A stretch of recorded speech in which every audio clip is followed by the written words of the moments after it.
Hello, everyone, and welcome to the very first episode of On Air with Valair. My name is Valair Shabilla. If you don't know me, I cover Nashville SC for Broadway sports media. I have written articles, I do video work, I do audio work for Nashville SC. Well, not for Nashville SC, but covering Nashville SC, of course. This one is a little different. This show is about telling you who the players are off the pitch. We're going to talk about soccer, of course, because these are soccer players, but we want to know who they are outside of that. So without further ado, the pride of Caseyville, Illinois, Jack Maher. Welcome to the show. Glad to be here. Thank you very much, Blair. First question, how does it feel that you are the very first guest for On Air with Valair? I mean, this is an honor. I won't lie. This is an honor. This is something that I'm going to hold over the rest of the guys in the locker room as we're talking about it, but I'll always be the first, no problem. I mean, Messi's got the millions and all that. Yeah. He has a World Cup. Yeah. You have this. Yeah, Messi we have will this. never be able to say this. No, he will not be the first on air with Valair. That'll be me. Right. I want this show to be, some hard-hitting questions and very important questions. So with that being said, I think we got to get deeper within Jack Maher. So we got to ask this first question to get things started. And what is your favorite color? What is my favorite color? I'm going to go with the red. You got me there. Red. Yeah. Okay, that's mine too. That's mine too. Yeah. Come on, Arsenal. Whatever. Of course. But no, let's take it back a little bit because I think you've been on these shows before. You've done some of this stuff before, and I think fans, really love you, right? They took a bus to your house. We'll get to that. But I think there's a lot of parts of what makes you who you are that were in those early days, right? Back in Caseyville, right? So for someone like me who's never been there, never been to that side of Illinois, really, what is Caseyville? Explain it to me. Okay, so Caseyville, very small town. We have, I think, right around 1,400 people that are in the town. They got a bunch of like suburb cities and stuff like that, but it's 15 minutes from downtown St. Louis. Okay, and so it's close. Very close. So Okay. I'm going to say that I'm also from St. Louis. Okay, yeah, For the people that don't know. But if you have guys like Matt Pickens, our goalkeeper coach, or Joe Willis, will say, because I'm from Illinois, I'm not a St. Louisan. So it's Right. I like to say I'm a St. Louisan, but hometown, Caseyville.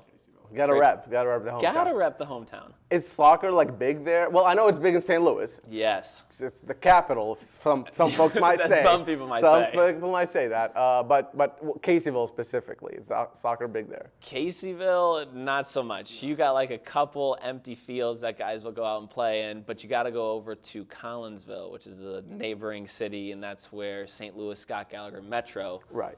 One of my first ever clubs was, and then. You get into a bunch of different other talented players that I was fortunate enough to play with. Right. So speaking of Scott Gallagher and that sort of environment, now it's a known club. It has produced MLS talents that produce international talents as well. So what was that like? How did it feel playing against a higher level than your average high school soccer player? I guess. Yeah, absolutely. So whenever I first got into St. Louis Scott Gallagher Metro, I was right around 12 years old, and so that's whenever pre-academy was going on. Mm-hmm. And so you had a couple years of pre-academy, and then academy started. I was the first age group that ended up being whenever I turned 14, you couldn't play any more high school sports. And so this was a big thing because people didn't really understand what the academy was at that time. It was just you're going to give up playing high school sports. Are you serious? Yeah. And I had to be I'm going for this thing. Right. And so I'm going to put sort of all my eggs in this soccer basket. And so St. Louis Scott Gallagher, I was unbelievably fortunate to have great coaches. I think that whenever you look at Scott Gallagher as a whole, they have some of the best coaches in the whole entire country. And I just got lucky to have one coach named Blake Decker that absolutely changed my sort of career and how I looked at soccer, and he's sort of like a second father figure for me. So great guy, unbelievable coach as well. That's amazing. Is he still there? Is he still coaching? No, so he's actually coaching in Cincinnati right now. Okay. And so he made the jump, lives out there, coaches out there, but one of, if not the best, young soccer coach that you could have at the time. We talked about a lot of talents who came through Sky Gallagher, and preparing to the show, we kind of mentioned his name, but Josh Sargent, USMNT forward, of course, as well as Norwich City forward. He's been killing it lately. Yeah. You were saying you played against him a lot because even though same academy, different divisions, right? Yes. So he was on, I was explaining to you, I'll explain to the rest of the people. So I was on the St. Louis Scott Gallagher Metro side. He was on the St. Louis Scott Gallagher Missouri side. And so we're both, I'm a 99, he's an 00, but we're in the same age group for a majority of things. And so whenever I was playing, if he was a 10, my coach made me the 6. Whenever he was a striker, I would be a center back that game. And so we always knew that Josh Sargent was going to be just an incredible player. And, I mean, growing up through the ranks, he certainly made me better, and I hope nothing but the best for Josh. That's awesome. And staying within that USMNT picture, you played for the U18s, and you went to a couple different places in the world, Portugal, maybe Slovakia, maybe Czech Republic. There you go. Yeah, I got that one too. Under 18s, how was that experience, and just who are some of the guys you were playing with back then? Yeah, so that experience was unbelievable. It was one of the experiences that so growing up, my mom and dad did not play soccer. My dad was a football player. He went on to play at Mizzou for 1 year and then hurt his back, but good football player, but nothing crazy. And my mom was just this pom-pom cheerleader girl, and they ended up meeting at Mizzou. And so they had absolutely no idea, and nor did I, because St. Louis at the time didn't have an MLS team, or barely even a professional team. And so we didn't think that this professional soccer thing was even an opportunity. And so getting called into my first ever U18 men's national team camp, that sort of just gave me the inspiration that hey, you can do this. The guys that you're playing with are also incredible soccer players. You got Griffin Dorsey playing down in Houston right now. You got Justin Rennicks, also guys that I was fortunate enough to go to Indiana with. Aiden Stanley, another St. Louis guy, but Nebu Perry was on our team last year and played with him as well. But, I mean, those guys are incredible. The coaches were fantastic, and we were fortunate enough to actually win a trophy, which pretty special, pretty rare, but in the Czech Republic, something I'll never forget. Yeah, I mean, winning a trophy with the national team. I know it's under 18s, but still, you're still wearing the badge. You're wearing the same jerseys as Dempsey and them. Absolutely. So I can only imagine how awesome that was for 17, 16-year-old Jack Maher. So you're trying to get back into the national team? What's that? Absolutely. That is the goal. That's the goal, the individual goal. But it's one of those things that I am lucky that I have guys like Walker, guys like Dan Lovitz that have been there, guys like Tyler Board, Shaq Moore that's currently there and balling. I'm fortunate enough to be surrounded around those guys that, hey, they were at the same point in their career that I was. And so whenever I have a question, I can just go, hey, Walker, what was it like? And so having those sort of role models and guys that you can just ask questions to is so valuable because they're like mentors and help me hopefully get there one day. That's awesome. And it's crazy that 3 of the 4 people you mentioned literally play with you in the back yes. line. They're literally around you. They're my guys. That's awesome, man. That's, it's pretty special. Yeah, on the pitch, off the pitch, you guys are right next to each other right there. Okay, so, well, after the Scott Gallagher, after the USMNT, you did play for St. Louis FC. Now, that's different than the current St. Louis. You had a little bit more time with the under-23s there, but the PDL team, but you also played for in the USL. Yeah. How is second division and third division and fourth division soccer in America then, and how does it compare to it now? Yeah, so especially whenever I was fortunate enough to have an academy contract at 16. I actually didn't have an academy contract at 16. I had at 17 and 18, and I was asked to train with them whenever I was 16 years old. And those days were difficult, let me tell you. You're the youngest guy on the team. It's a professional team. These guys are good. It's not the same academy or high school soccer that you can go out there and be one of the best players on the field anymore. No. I was one of the worst players on the field, and probably for a year. It was a very humbling experience. But that was just so important and so valuable in my soccer development because it showed me that, hey, you're not the top guy anymore. Yeah. Like, you are this bottom guy that has to work his way up. And, it was just a surreal experience because I played a couple games with them, and it's a professional game at the end of the day, playing with grown men. So it's so good, and especially seeing what's going on with Huntsville and our academy guys working into the fold. I can kind of put myself in their shoes whenever they're coming here because I was that guy as well. And I know the struggle that comes with it because you're kind of just out there training and stuff like that. You got to put your head down and work hard, but you're not playing in games and stuff like that. So it's a humbling experience, but one that I would not trade for the world. That's awesome. But you also you're one of those players who had both like the early USMNT and PDL and USL experience, but you also played the college game.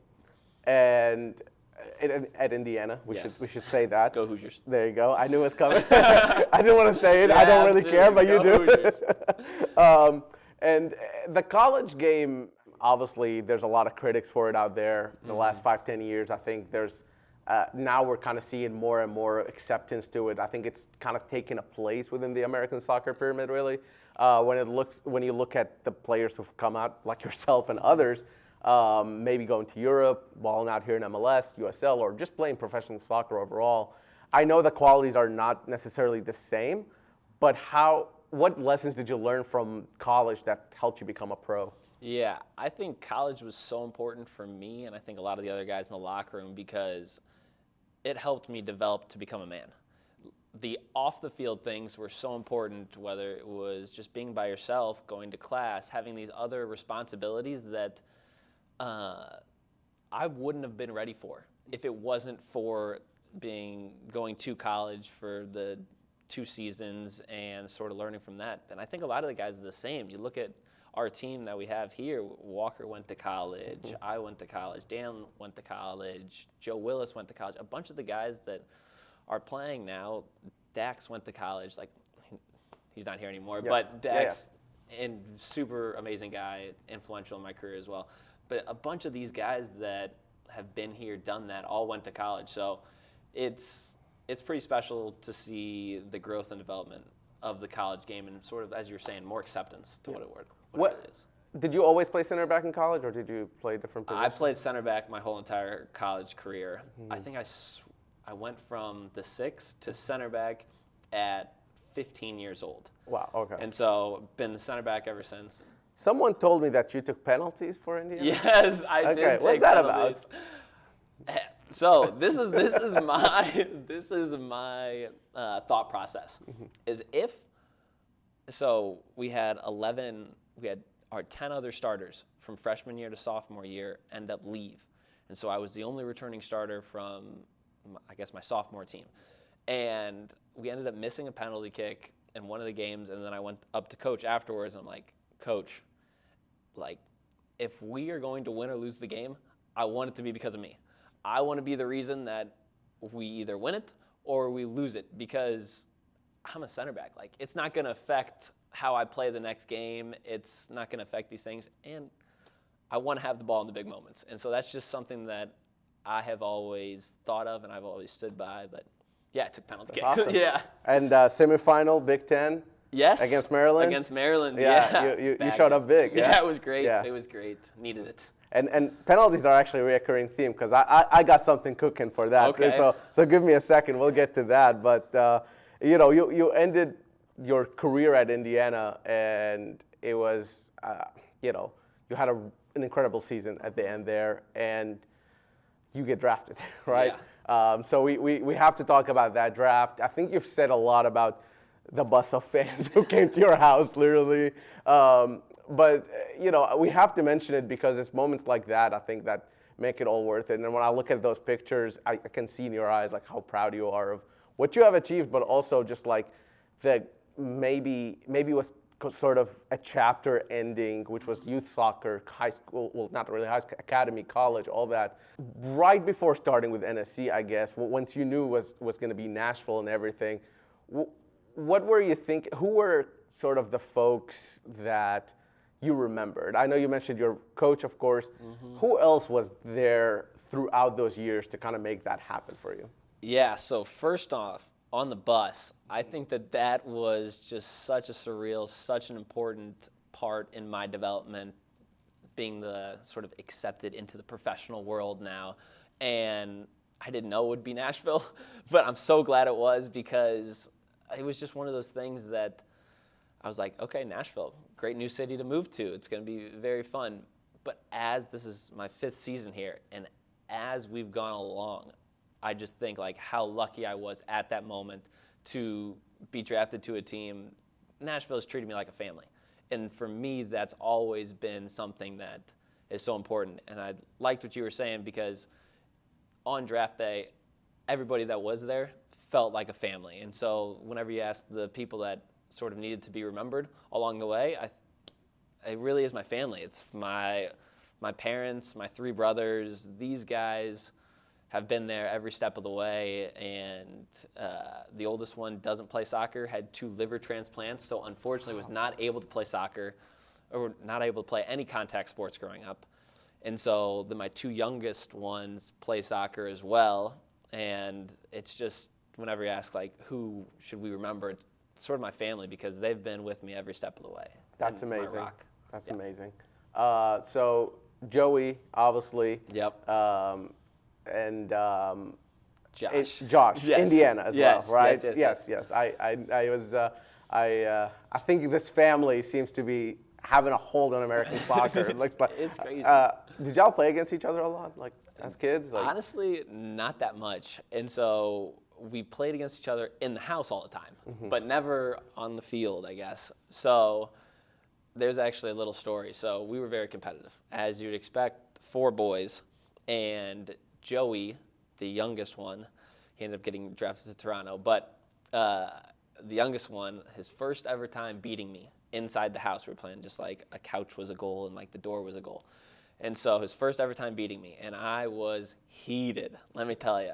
I ended up giving Joey, I like to call a love tap, but I love tapped him, and he tripped and literally cracked his head on a couch, had to go straight to the emergency room to get stitches. We were a competitive family, but yes, we played soccer. That's this sounds very similar to my older brother and I playing soccer. Now there is 8 years difference between us. Okay. So he was a lot bigger than me, and you know. Probably made you better though. It did. Okay. He always just put me as a goalie, you know. It was just like take shots at me. Joel's. But one time there was an injury. Instead of my head, it was my lip. But you know, it just sounds very familiar. Yeah, you know, we were 3 brothers. Yeah, so you know the drill. Yeah. So bringing it back, I guess I took a little detour there, but bringing it back to Nashville SC, you get drafted 2020. I mean, you go on loan, then you know a global pandemic happens. Yeah. You come back from loan, but you don't really end up playing. I mean, how do you, as a first-year pro, out of college, just got drafted, how do you even deal with all of that? Like, yeah, that's tough. Yeah. I think one of the biggest pieces about it, especially being a younger player, and I was fortunate enough to go through it with the St. Louis FC, which we talked about earlier, is that the first year you don't really play much. And for me, it's it's tough. I think for every young player, you get into a new environment, you want to show yourself, but not playing is very difficult.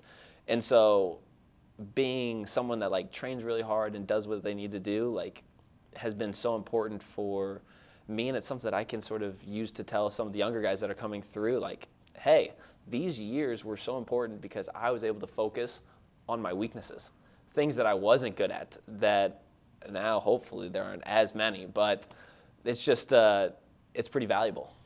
So you have one appearance in 2020, but that whole year was a little weird. Y'all played Toronto and Connecticut in the playoffs. Crazy. You know, that seems No normal. fans. Yeah, no fans. But it seems like you said, it kind of pushed you guys to be better and pushed you personally to kind of improve and work on that, especially as a rookie, essentially, right? The very first year. Second year, season starts, you're not really getting as much playing time with Nashville SC. This is 2021 we're talking about. you get sent to like a month-long or maybe 2 months long work retreat. I guess. Vacation. Vacation, not right, right. It's a loan, obviously, Yeah. but it wasn't like a full season loan or anything like that. But it was with the San Diego Loyal, who unfortunately do not exist as that organization anymore. But you were coached by Landon Donovan, the Yes. greatest, I think it's the One of greatest. the best players. One of the best players, Of right? all time. So For US. you end up playing 5 games for them, and y'all are undefeated. You start every single game. Yeah. So clearly they saw the talent you have, and Landon saw the talent you have. And what sort of did that kind of bring you back to some, playing regularly? Did that bring anything back for you? Yeah, I think so. Before the first game even started, I'm gonna sing Landon Donovan's praise a little bit here. So before the first game ever started, he did something so small but made such an impact on sort of my career. So I was just stretching after one of the trainings. I think it was my 3rd day there, and I was watching some of the academy guys just like work on finishing and stuff like that, and just sits on the ground right next to me and starts like just chatting. We ended up chatting for like 30 minutes and talked about life, talked about soccer, and he was like, Jack, I believe you're going to be a very, very successful soccer player here, hopefully play for the men's national team and stuff like that, but I see that in you. And for me at the time, you going through a year and a half now sort of not really playing and not really believing in yourself. And so for you to get validated from a guy like Landon Donovan, it sort of flipped this switch that said like to me like, hey, it's possible, like, and I know I can go and do it. I know I'm sort of capable of it. And we were able to win a couple games and sort of able to get called back to Nashville, and it's been incredible ever since. But just that simple of a thing to say to somebody else, whether it's you or whoever, like, I believe in you, that is so important. It's so important for me, so important for you, so important for anybody. So that was just something that I kind of want to share. I mean, coming from Landon, that's Yeah. got to feel amazing. Especially Landon. Player. Yeah, Especially Landon. that I can't even imagine. That's Yeah. awesome. Yeah, he's obviously left his mark. So for him to coach you in that way, not necessarily on the pitch, but just in that way, sounds amazing. And you end up coming to Nashville, like you said. First game back, you score a goal. First MLS goal. Incredible. You're a center back. Yeah. You shouldn't be doing that. No. And a win. And a win. And a yes, win. and a win. And the following game, you get your first assist. First. I mean, what? I don't know what to tell you. It was absolutely buzzing. Yes. How did that? Like, I don't even. Can you put it into words? Like, It's really difficult too, because you go from sort of this low in a sense of being sent on loan to an absolute high. And you ask the rest of the guys in the team, almost every single person has one of those moments where you are very low to an all-time high, and that's just part of the soccer. That's part of soccer. That's part of the game, and that's why we love it so much. that's that. Yeah. I mean, I remember watching that game, and you were on the starting lineup, I believe, on that first game back, and we were kind of like, okay, like Jack Maher's here. This is good. Like it was. Coming guy. back, yeah. We didn't know what you had to offer, and obviously you scored that goal, and it's like, wait a minute, he can do that too. Okay, so we know at the back you kind of held your own as well, and then from then on out, just kind of became 2021 was. You weren't. I wouldn't say like you were a first name on team sheet type of thing, but you played a lot of important minutes there. And that 2021 team was kind of the beginning of the Hani Mukhtar MVP sort of season. Emerged. One of the 3 he's had, really. So I want to ask you about Hani and how it feels to play with him, to have a guy at that level be on your team. Yeah, I mean, it's unbelievable. It's something that I know now, playing in the USL now, on loan, back in academy, back in just any different, like, growing up teams, that Hani is so special. And whenever you get the opportunity to play with a guy like Hani, like, I've joked with him, anytime we're playing small side against each other, I want to mark Hani. I want to go against the best because he is the best in the league.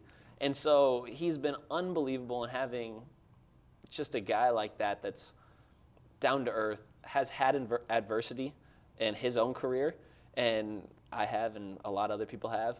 Having a leader, having a guy like that, it's pretty incredible. So I mean, I'm a Hani Mukhtar fan at the end of the day. This guy's incredible. He's been so good for us and just a top-class guy. And who isn't a Hani Mukhtar fan? Yeah. I mean, yeah, probably the goalkeepers or defenders. Yes, but, the guys on the other team. Yeah, Other fans. But most people in Nashville, I would say, Yes. about 99% of them are Hani Mukhtar fans.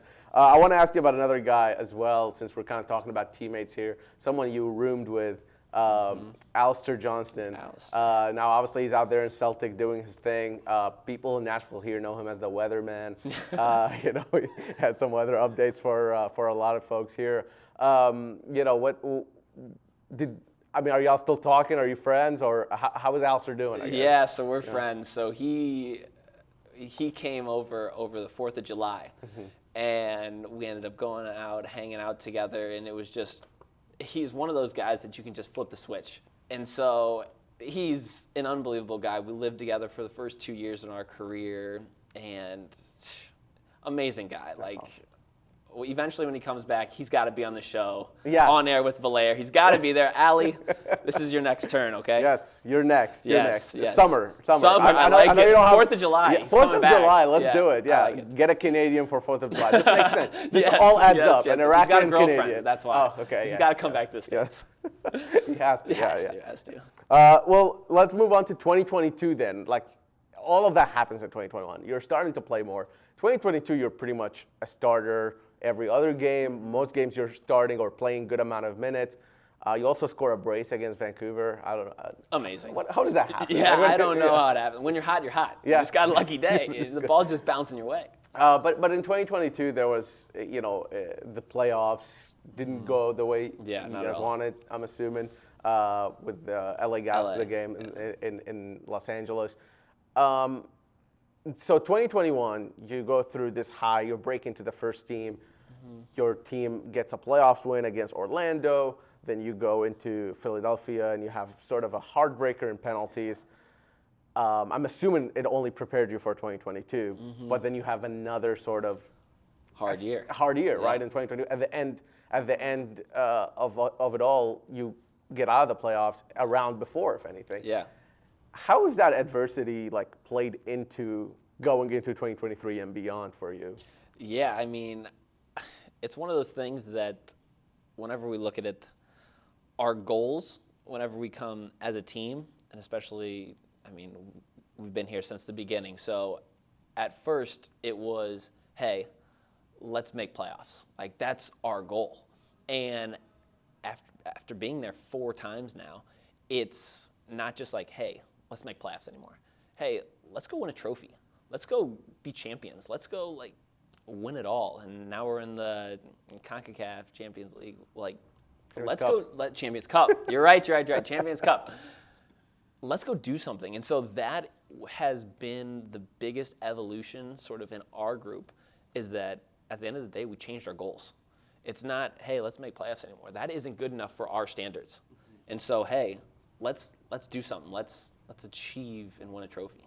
And I think realistically that's the next step, right? And you came so close to a trophy in 2023, and that's the one part that I want to bring up, because on the way to the trophy, you weren't really playing because you were hurt, right? Coming back from injury. You were coming back from injury, but you do get on the field to take a 6th penalty. So going back to Indiana. Full circle.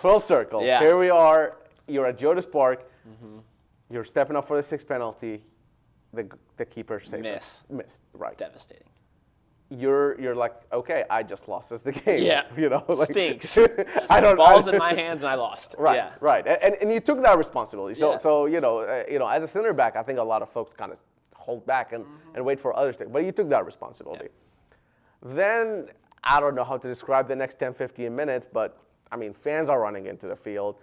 There's insanity. There's beer being thrown. Absolute chaos. If you don't know what I'm talking about, by the way, I'm talking to y'all. If you don't know what I'm talking about, just go look Club America versus Nashville at Geodis Park. Insane. We were watching from the press box, and we're just unbelievable. I had my phone out filming it was like World Star. I was like, what is happening? A security guy tore his ACL, I'm pretty sure. Yes. This is mayhem. I mean, it's insanity. But after all of that, the penalty kicks are restarted. and you have to take the 6th penalty again. Yeah. You step up, put it in the same exact corner. Same spot. This time it goes in. Yes. What is that? What is that like? Oh, it's a euphoric feeling. It's like, oh my gosh, that sort of weight. It's another one of the soccer examples. Yeah. Lowest of low to highest of high. And along my career, there's been many people, whether it's psychologists that I work with, don't ride the roller coaster. Don't let your lows be too low, and don't let your highs be too high. Just try and stay as even keel as you can. In those moments, clearly it's difficult. But that's sort of been advice that I've received, and it's helped me so much. But, I mean, because I wasn't starting at that time, and allowing our team to just sort of do my part to just have the team go one step further and continue their unbelievable form that they're in, like, hey, like, I'm just trying to do my part at that time. And so it was, whether it's lucky, I don't really care. It doesn't matter. At the end of the day, it went in and allowed us to host a championship here in Nashville. Which I can only imagine what that meant for y'all going into it. Not only just the championship, but you're playing against, well, Lionel Messi. The GOAT. Yeah, I mean, you know, I don't have to preface that. It was Yeah. Lionel Messi here in Nashville, and you know that game was back and forth. There was a lot going on, but a lot was hanging on that game, and to come so close to that championship feeling, and that's another adversity you guys have to go through, and you specifically have to go through. So I guess I'll put a little bit of a positive spin on it. 2024, you have another opportunity, right? Absolutely. You're looking at this opportunity as in, let's go get a championship. Let's go just make the playoffs again. Where are you in that? It is 100% from the top of the organization down. Let's get a championship. Let's win a trophy. 100%. So that's the our mentality. goals. That's our goal, is how can we win a championship? If you had your pick, I mean, like I came to you and I gave you Supporters Shield, MLS Cup, Champions Cup, and Leagues Cup. You have to pick one. Which one are you taking? It's a very difficult question, and I think that I'm going to start off by saying a trophy. Like, I want to have that winning feeling. Yeah. I think you're asking the wrong guy at the end of the day. You want all four? I want all of them. Okay. And so any opportunity that I have to step on the field, I'm trying to win the game. And so is one way more than the other? To me, not so much. I think that's sort of a question for the top down, whether it's Open Cup, whether it's one of these other tournaments, like where are we going to put sort of all of our eggs in one basket? Like, how are we going to go about that? That's not for me to decide. For me, I just got to show up every single day and try and win the game. And so, simple job for me. I like that. Yeah. I like that. Keeping it simple. So we already talked about the national team and trying to get back into it. What's the future hold for Jack in Nashville? Like, what does that look like outside of Nashville? What is the future hold for you? Yeah, hopefully it's here in Nashville for a very long time. And so I have been, like I said, very fortunate to play with other guys who have a similar goal of mine to be on the national team. You can do it here. And whether you're Walker, who's been a captain of the national team, who's been a starter in a World Cup, Shaq is starting for the national team as well. There are guys that have done it from here in Nashville.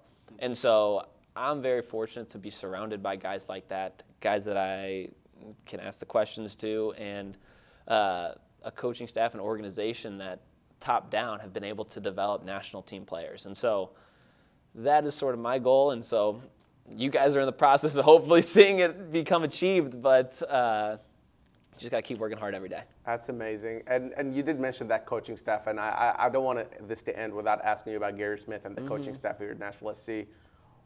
What does Gary and his staff mean for your development and for you as a player so far in your career? It's been huge. It's been pretty incredible to see year one. Year one, in a sense, I was on the training field. I was on the outside looking in. And for Gary to have sort of instilled and built trust in me along with the rest of the guys, that's something that I'm extremely grateful for. And I mean, like I said, he's won championships. He's produced guys that have made it to the national team. And so I'm extremely grateful for him and his trust that he's put into me, because at the end of the day, I wouldn't be where I am unless I've had Gary, the rest of the amazing technical staff that we have, and the top-down management that has sort of picked me in the first place and given the confidence to me. We're getting to the end here. Yeah. But I don't want this to end before I do. I have a few questions from fans that they have submitted. Okay, so let's do it. Just a few, and then we'll do like a quick fire round, and we'll get you out of here. Sounds okay? good. It's not gonna take long. But Mark Dancer says whole 2% or skim. 2%. 2%. 2%. Okay, so Final that's answer. John B asked, and this is an important one because I'm curious now. Will you three-peat as second place in the State Fair Celebrity Milking Competition? No, I'm getting first. This is the year. I don't care if I got to go to a farm to practice. I'm winning that trophy. You heard it here first. Okay, John, there you go. That's your answer. Yep. And the last one I have is from Jessica M. What would you do if you became lactose intolerant? Oof.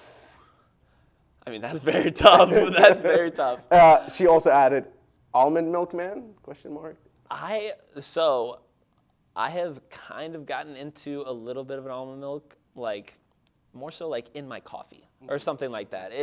2% is preferred. If I can have 2% or even whole milk, like that is the way to go for me. But almond milk, no problem. I'll drink it. Easy. Okay. Easy. Okay, there you go. Okay, last sort of quick fire round. Give me like one-word answers, and we'll get you out of here. Okay. I'll give it my best. Okay. Closest friend on the current squad right now. Walker. Best CB of all time. Of all time. This is so difficult. Oh my gosh. Give me 3. It's fine. Or Yeah. Should I stick in the MLS? I'm gonna stick in the MLS. Yeah, okay? sure. That's fine. I'm gonna give you Chad Marshall. Okay. I'm gonna give you Walker, and I'm going to give you Drew Moore. All right. That's okay. Yep. Good ball knowledge there. Yeah, Good ball gotcha. European team you like? Just watching. I'm not. I don't have a specific team. You don't? Nashville's my team. Okay. Don't get that Okay. twisted. So I'll watch the Prem. You- Just throw it on. It's in the locker room all the time. So that's my answer. Okay, that's fair. Last minute winner or last minute goal line clearance? Last minute winner. Yeah. You've done those Got apparently. to, yeah. Best player you've played with? Hani. Best player you've played against, not Messi. Yeah, Messi. Easy answer. I know, at but that not point. Messi. Easy Yeah. answer. I'm trying to get you to stumble a little bit here. Insigne. He's a baller. Insigne, We just played okay. against him in Preseason. preseason as well. Yeah. Had a very good goal. Okay, last one I have for you. Favorite thing to do when you are back home? That's a great question. A lot of the time, I'm just hanging out, chilling with family because I don't really get that opportunity besides like off season. But I like to go play golf with some of my friends, just watch sports, hang out with the guys. It's just like I don't have enough time to have those sort of interactions with my close friends and family. So just hang with them. Well, Jack, thank you so much for being the very first guest on Air with Valair. Thank you. It's an honor. Thank you. Anything else you want to say to the folks in Nashville watching this? Win some championships, that's all I got to say. That's amazing. Thank you all for watching, of course, and again, thanks to Jack for giving us his time. Of course, thanks to Davey for managing all these cameras, and thanks to Clay Trainum and Ben Wright for everything they've done to make sure this comes out to you all. We're going to keep making these at some sort of a rate, so make sure to follow along, subscribe, and all that. But obviously, regular Nashville SC coverage will be on a daily basis on my Twitter, Instagram, Threads, Blue Sky, I don't know, whatever you're at. Just follow, make sure you follow along. So thank you all for watching. Follow, subscribe, do it all. Follow. There you go. So that's Nashville defender Jack Maher on On air with Valair. There we go. We got it. Let's go. That's a wrap.